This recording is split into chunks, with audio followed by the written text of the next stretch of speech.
Batwing number 25, written by Justin Gray and Jimmy Palmiotti, art by Eduardo Pansica. So it's a 0 year tie-in, and we open up with the entire childhood, including like in the womb of Luke Fox as he grew up, and we see, loving parents. They moved into this big house once Lucius got rich, and now we're at 6 years ago.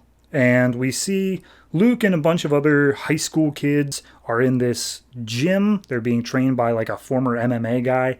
And he basically says, hey, life isn't fair, but we got to make the best of what we can here. That's why I'm training you guys, so that you're able to stand up for yourselves and make the best life for yourself. So he pairs up Luke with this kid named Russell, and they're apparently friends in high school, but Russell is a bit of a nerd. He has synesthesia, which means his senses are all mixed up, and apparently he just acts a little bit weird at school. But Luke is cool, and he's like, hey, no, kid, like, you are weird. You're going to get picked on, but that's why it's important to do this, so that you can have self-confidence, so that you can be able to stand up for yourself when I'm not around. And he's just like, I just don't feel like fighting. I don't want to do that. And they trade off. Instead of him throwing punches, Luke throws one, and just like Russ goes flying across the room. The MMA fighter's just like, hey, Luke, you're doing great. And he talks to Russell, and he tells him like his whole life story of, yeah, I was also bullied in school. That's why you can be like me and not be bullied by being ripped. So at that point, they continue training for the night, and then when they get off, they go down into the subway, head back home. And Russell's talking about this girl he's got a crush on. She's got blonde hair, and he's like, oh, yeah, go for it. It's going to be great. But then this street gang shows up, and they are apparently called the 99 percenters, which is a choice. However, they come up and they start picking on Luke and Russell and basically say, hey, give us all your stuff and we won't beat you up and or kill you. And as Luke basically tells them no, piss off, they start flashing like guns and knives and stuff like that. And Luke's like, yeah, okay, well, I bet I could take you one-on-one if your girlfriend's here, don't jump in. And he's just like, oh yeah? So then he goes to fight him. He manages to break the first guy's arm and then knees him in the face. The rest of the guys start jumping in. Luke manages to use their own weapons against them and takes them out long enough for him and Russell to get off the train and run away. And Russell's like, what the hell was that, man? And he's like, yeah, it was cool, wasn't it? I was a hero. Like, I was taking on the fight. He's like, no, I need to take this subway home every day. And you just made it so that I'm a target to these guys. They're going to kill us the next time they see us. And he's just like, oh, yeah, I wasn't. I mean, they might not. And he's just like, oh, God, you've made my life like significantly worse here. And Luke is just like, hey, look, there was no guarantee they were going to even leave us alone once we gave them their stuff. And I at least saved us for tonight. We can find some other way home. And he's like, yeah, all right, whatever.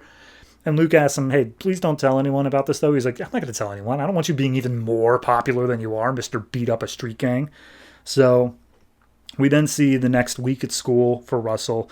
Every time he opens his locker, there's just something awful waiting for him. First is a trap that squirts some ink in his face.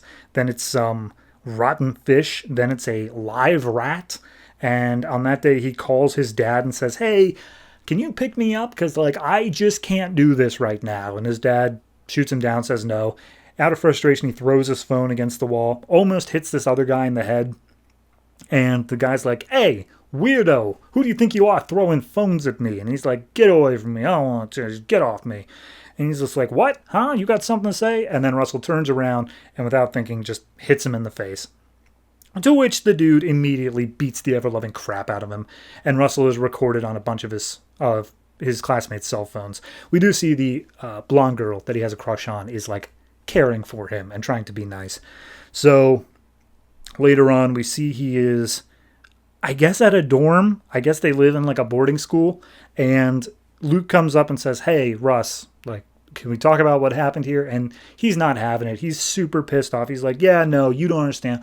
Like, life isn't fair. I'm not going to go deal with this anymore. But he thinks that everyone else has it fair. So he's getting a little bit jaded and he's getting a bit frustrated. But he doesn't talk to Luke anymore. So a couple days pass. We get the superstorm in Gotham. Luke is trying to take the subway back home, but then he is jumped by the gang, like the whole gang has shown up here to attack him, and he gets surrounded. There's no way out. And as he's about to get shot, Batman enters the scene, starts kicking everybody's faces in, and Luke starts fighting alongside of him. And Luke's like, I didn't think he noticed me, but apparently he did, because we know what happens later. So as all the guys start running from Batman and Luke, Batman disappears out of the scene. And he's just like, oh my God, I did it. That's great. So he runs home because he just wants to tell Russell what happened. They saw Batman. And as he gets to the boarding school, we see the bully who beat him up that one day goes flying out the window, just dead. And he's like, oh my God, that's insane. And out of the window comes this hulking brute of a monster. And it says, stay away from me, Luke, implying this is Russell. This is him.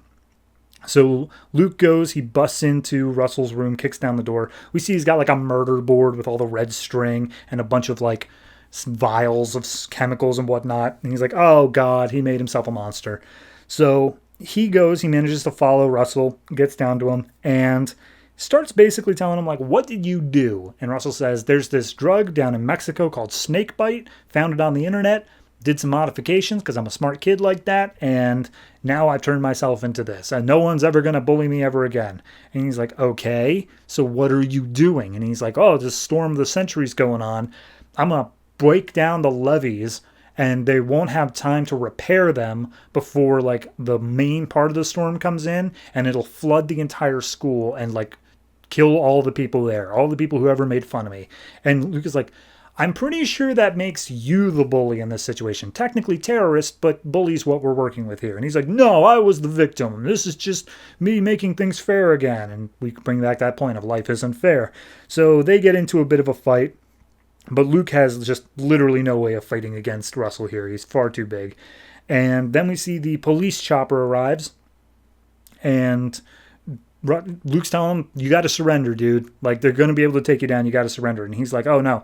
I've got, like, a ton of TNT on me. I'm going to go drop that off at the levee, and I'm going to do this because they can't stop me.